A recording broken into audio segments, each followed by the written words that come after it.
I think that the basic challenges that we have in Sindh today can be reduced to 2 or 3, not too many. Foremost, I think, I place the cultural challenge.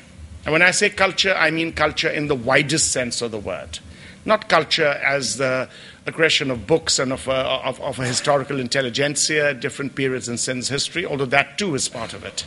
I would tend to point out that culture are the actions of the common man, and the way his reactions, almost an anthropological cultural model, is what I refer to as culture. And therefore the summation of attitudes, of institutional responses, of organization at the most basic level in Sindhi society itself constitutes culture.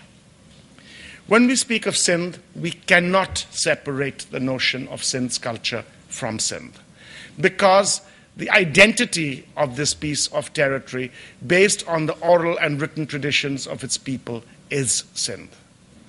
Therefore, we must beware of forces that attempt to restrict the definition of who is Sindhi. Sindhi is, to be Sindhi or to be from Sindh is a fait accompli. You were born on this land, you owe your sustenance to it, and you must develop a moral bond, a working, maybe not a philosophical, but certainly an interactive identity with this piece of land. And that, to me, is sufficient to make a beginning. I think the first challenge that comes in a cultural sense is this identity challenge. And however controversial it may be, I salute people like Sain G.M. Sayyid, who attempted to address this problem of what is a Sindhi. And I think he was a gentle person, in many ways a wonderful person. He was a mentor to me since he was like a senior member of my family, and I had the privilege and pleasure of being able to know him better in the dark days of martial law, where it took an hour and a half to reach Sun early in the morning under Zia's martial law, not so much traffic, and a quick ride to Sun, and to spend 12 or 14 hours with him. Sometimes one slept through it because one was tired and young, but G.M. Sayyid never slept through it. He was alert, more alert than you can think. His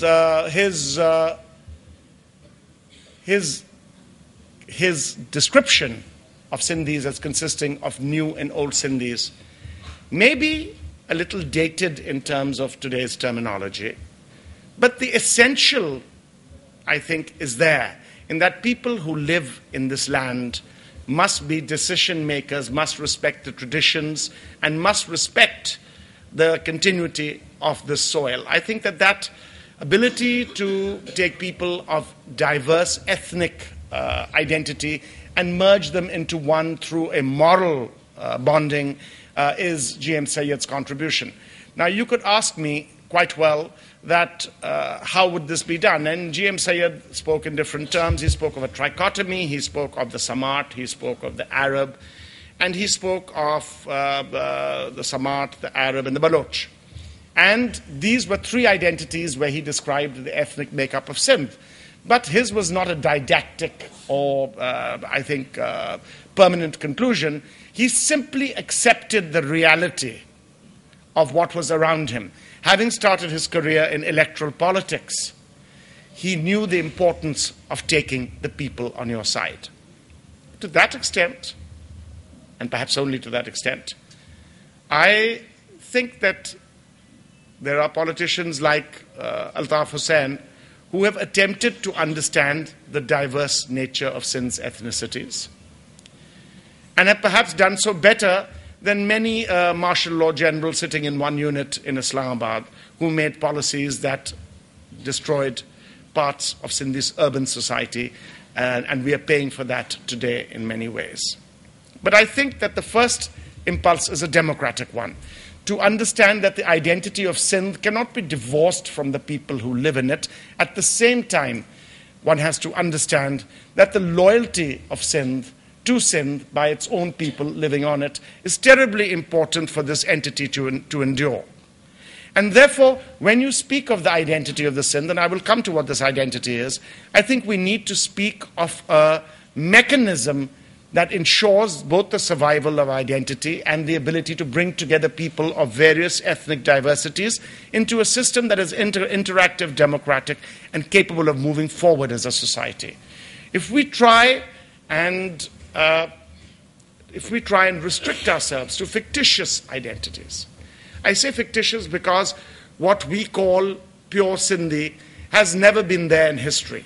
I won't go as far as some of those pseudo-historians who say that Sindh has no historical continuity or no historical residual populations. I think that's completely false. But I think it's important for us politically not to develop a fictitious historical identity. Our identity must relate to the people who live within the lower Indus Basin at this point. And I think that is a requirement of democracy. That is a stand we should take. And therefore, we can't pretend that culture with a capital C that emerged from Delhi or from Lahore has no relevance, because that would be false. Sindh was an interacting entity and never a separate concept. It was always interacting either in the Comity of Nations or as a province of the centralizing empire in Delhi. And therefore, or maybe even the source of that power, if one is to believe interpretations of early Indus Valley history in the civilization period. And I think, therefore, we have to understand that Sindh has always operated in this way. For example, if you take the rag Sohni, which is an important rag in Sindh and in Punjab, then I think it would be fair to quote my friend Mumtaz Mirza, the late Mumtaz Mirza, the foremost music culturocrat of Pakistan in his lifetime, that the rag Sohni is first historically recorded as being sung in the Ghaznavid court of Lahore by Sindhi musicians. I give it to you as a minor example of a mosaic that comes to constitute identity and history. And clearly, the location of Sohni and her story is set in the Punjab. So I think that we need to understand that the Sindhi universe was more cosmopolitan than our ideal Sindhi identity today, as depicted by the media or by divisive groups and universities said to put it. It was a cosmopolitan, outreaching identity. You must remember that Sindh's merchants had become bankers and traders in this region in such a major way that what followed in the last 300 years in Sindh shows evidences of survival in Hong Kong, in the Philippines, in Malaysia, in India, in Egypt, in other parts of the Persian or Arabian Gulf, whatever you choose to call it. So I think that this reaching out, this cosmopolitanism, would justify a Sana bringing its convention to Karachi, because, in a sense, they are the residual outreach of the cosmopolitanism that is ingrained in Sindhi identity.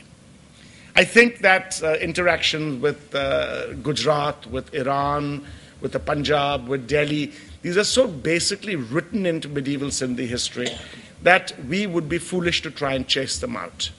Therefore, I think understanding ethnic diversity is important. Creating a loyalty to Sindh through its cultural identity is of equal importance. And those of us who scream about the first and forget the second are speaking of the imposition of a system of expulsion or exclusivity which has nothing to do with Sindhi history. So I think we should recognize our cosmopolitan and multicultural nature. We should look at our tradition, look at our language, and move forward on it. That, I think, is the first critical challenge. And the intelligentsia in Sindh has not come to grips with it because a major opportunity exists today. What is that major opportunity?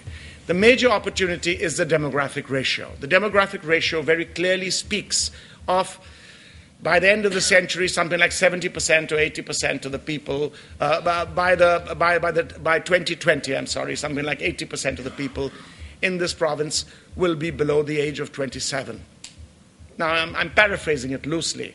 But if you look at the opportunity of young minds looking for education, trying to identify with a global village who have not come to grips with Sindhi identity because the guardians of Sindhi identity are too jealous and exclusive in their traditions to be able to provide an all-encompassing philosophy. If Sana Beg began with a recitation from Latif, which should have been translated, then I must add that it is because the kind of humanistic inclusiveness, the kind of bonding, the cohesiveness that Sindhi culture has always reached out for is best revealed and demonstrated in the works of the Shah and other poets who have formed part of Sindh's literary and even religious tradition. It tells you that acceptability, humanism, respect for human life, respect for human development are Sindhi values. And how under those values do we justify the kind of archaic social structures